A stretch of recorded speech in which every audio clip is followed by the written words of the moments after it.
MindTime presents us with a framework. This is a framework of human thinking. And what we can do is to measure people's thinking and locate people in the framework. This is the map that you see here. This map allows us to show individuals, but also to have an understanding of the relationship those individuals have with various things that are going on in the world around us. At the moment, you'll see some adjectives written around the edge of the map. And what that tells us is that each of these particular perspectives, the three dynamics of time, lends themselves to creating specific kinds of differences in people. As you can see, this framework of thinking is directly connected to the concepts and words that we use every day in our lives. Past thinking, present thinking, and future thinking each give rise to certain kinds of behaviors, certain ways of being in the world. And when we measure an individual's thinking style, what we're doing is we're measuring the relationship, the intensity of each of those three perspectives, past, present, and future. And that gives them a location on the map. So let me give you a little example of how you locate someone on the map itself. Here's me, all right? This is my actual location. But how did I get there? The way I got there was by taking the MindTime profile, and it tells me that I am actually most strongly attracted to future thinking. That's the strong attractor. That's the one that I have the most intensity in. My second strongest perspective is the past thinking.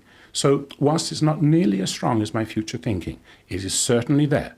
And because it's only there in a relatively low level, instead of trying to be very informed and having all of my facts, I tend towards being more curious.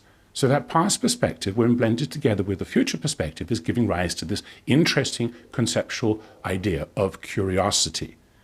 Now, of course, I do have some present thinking as well, but relatively little in my makeup. This means that I have to work very hard when I want to plan and organize things, if I want to create structure or stick to a schedule.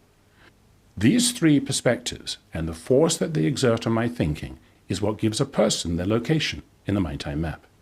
For example, a person could find themselves up here in the world of present thinking.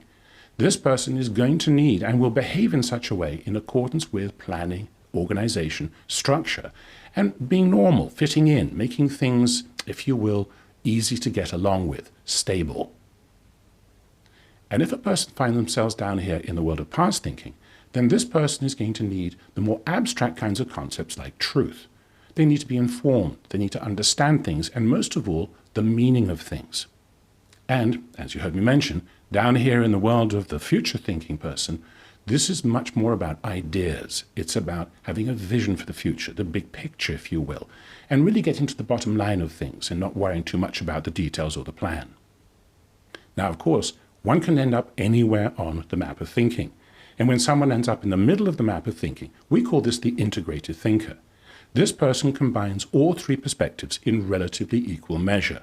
This allows them to turn their hand to the three different kinds of needs that we actually have to fulfill. But more importantly, it gives this person the ability to be a bridge, a communication bridge between people of different thinking styles. And of course, everyone fits on the map somewhere.